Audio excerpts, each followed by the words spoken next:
Hello, people of YouTube. This is Gray's Guitars. I am Steve Gray. Thank you for watching. Today we're going to be talking about some new Epiphone Les Pauls. So Epiphone unveils a pair of stunning and generously spec'd Jerry Cantrell signature Les Paul customs. The Alice in Chains guitar signature line finally comes to the Epiphone and Prophecy Les Paul custom in bone white in a more affordable take on Cantrell's iconic Wino model. Jerry Cantrell's collaboration with Gibson brands continues apace as Epiphone unveils a pair of signature guitars for the Alice in Chains guitarist. One in its premium build version of his legendary Wino Les Paul custom, which was given to a Murphy Lab custom shop released by Gibson last August, and the other a Prophecy Les Paul custom modeled in bone white. These models join a pair of Gibson Jerry Cantrell signatures songwriter acoustics, which were unveiled in February.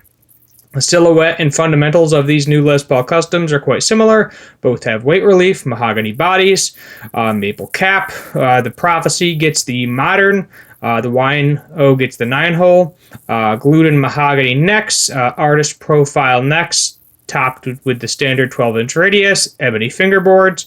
Their fingerboards are bound, multi-ply binding on the body and headstock. You'll find both come filtered with a lock-tone tunematic bridge and tailpiece. Cantrell's name is on the truss rod cover. His JJ logo is on the headstock's rear. These are quite different guitars. The Prophecy model promises a more contemporary feeling of its 22 jumbo frets. The dark wine red models are regular medium jumbo, and the wider range sound courtesy of its multi-voiced Fishman Fluence humbucking pair. Like the Prophecy models, this Cantrell Les Paul custom has a 2-volume tune-tone setup, customary three-way pickup selector, mount on the shoulder, and there are alternate voices available for the pickup, which a push-pull on the pot, splitting the coils and accessing a more classic-sounding PAF-style electric guitar pickup sound. The bone white model has a bold look, where the Wino model has traditional block inlays on an ebony board. This has a circular in-diamond custom inlay that references Jerry Cantrell's songwriter acoustic electric guitar, and the curled metal control knobs give it a more metal vibe. That is, after all, is what the Epiphone Prophecy series is all about.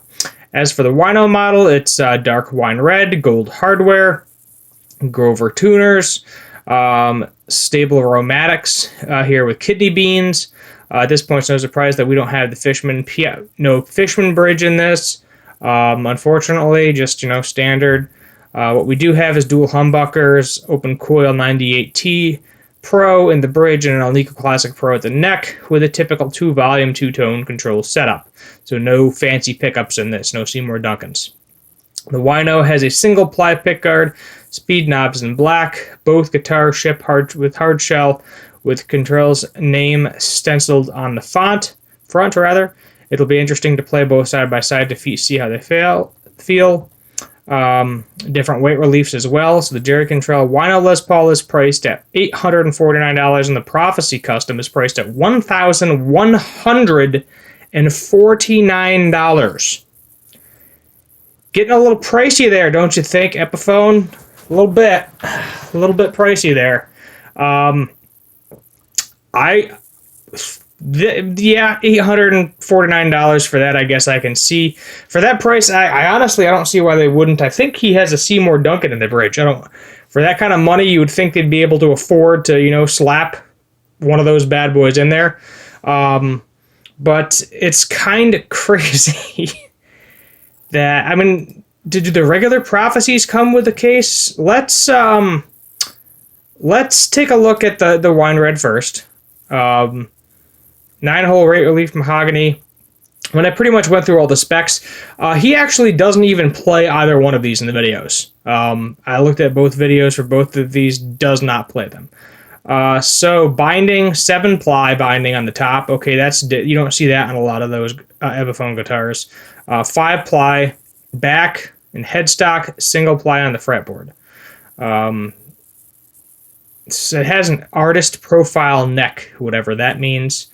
But let's see, hardware, Epiphone, lock tune, tune-o-matic. Oh, we don't even get Grovers. Let me see. Oh, I'm sorry, we do. Grover's Rotomatic. So no, this one does not offer locking tuners, which his didn't have it anyway. His actual Wino did not have it. Kidney bean tuner, so a little bit different there. There's really nothing that fancy about this, about the Wino. I mean, yeah, it looks kind of cool. You know, you got the one uncovered humbucker there, gold hardware. It looks nice. You know, I mean, if you want the 7-ply binding, you don't really see. I don't even think they offer that on the regular customs. I could be wrong, but this, I guess you got to be a fan, in all honesty, of Jerry Cantrell, Allison Chains, which I am, but I have a standard with Seymour Duncans in it, and I'm good with that. Like, I don't need to add this to my collection. Like, if you already have an Epiphone Les Paul standard, I don't see a reason to buy this. If you don't have one, then yeah, by all means. Let's take a better look at the Prophecy that he's offering. What's interesting is I'm pretty sure the regular Prophecies are like, what, $200 cheaper, $250 cheaper, and they have 24 frets, where this, I think, has 22, or maybe it was just the wording. No, this does have the 24 jumbo frets. Grover locking tuners, Graphtec nut. So the only difference between this and a regular Prophecy is you got the inlays. That's pretty much it. His nameplate. The pickups, the Fishman Fluence pickups in there are the same. You know, they're specifically designed for Epiphone. Oh, that's interesting.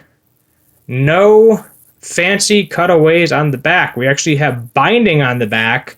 So in order to do that, they could not give you the nice cutaways. That's kind of crappy, in my opinion. That is definitely a negative going against just the regular plain Prophecy. But as I said, there's really nothing. I mean, it is technically a customized color too, but this over a regular Prophecy, I mean, I doubt he's ever going to play this live. I think this was just something where they were like, hey, it's kind of cool. Let's do that. But curly metal brush nickel bell truss rod cover is a bell-shaped 2-ply. So maybe the truss rod cover is a little different. No, not really. That's your standard cover. At least that's the same cover that I have. But let's just go over real quick. And let's get to the regular Prophecies. Probably modern Les Paul, I'm guessing. Here we go. So here is the... Whoops, not what I wanted. Here is the regular Prophecy. I'll put it in the finish that I like the best for the Les Paul, the aged olive tiger gloss. So this, I mean, this is obviously brushed nickel. Spec-wise, though, you know, $899 versus $1,149. You're talking $250 difference, and I don't see the price. I mean, yeah, you're getting different inlays, but I mean, look at this. You got some nice belly carve. Sure, you don't get the binding on the back. You know, nice neck carve to get up to that 24 frets. This also does have the ebony board. The neck profile, I think, is a little bit different. This says asymmetrical slim taper, whereas that one was like artist series. So maybe the neck feel, I could see, you know, justifying the extra $250. But there's really, like I feel like that's like a huge negative. Like, the Prophecies are meant to be like modern, and that is not modern. You know, especially no belly cut, no neck heel cut. The only difference is the color on that and the inlays. And I don't see how, you know, the color white is any more expensive than this, where, you know, you're doing like a burst finish. You would think the burst finish would actually be more expensive than the colored finish. But, I mean, I guess that's to each their own, but I think we're getting to a point with Epiphone where they're literally pricing themselves out of the market. They were meant to be like a mid-tier. When I think mid-tier, I think, you know, $300 to $500. You can get a pretty decent guitar for that $300 to $500 range. And this is just pricing mid-tier out of the market. I mean, we're getting into, at that point, get a Gibson. Let's be honest. If you're going to spend, $1,150 on this Prophecy, go get a Gibson traditional, I think they are, for like $150 more. Let me see the Gibson lineup real quick before I end the video. Gibson. Oh, sorry, it's a Tribute.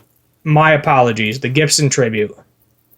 Yeah, the Gibson Tribute. You can get an actual USA-made Gibson Tribute for $150 more. So, I mean, yeah, you don't have the binding, and it's not a gloss finish.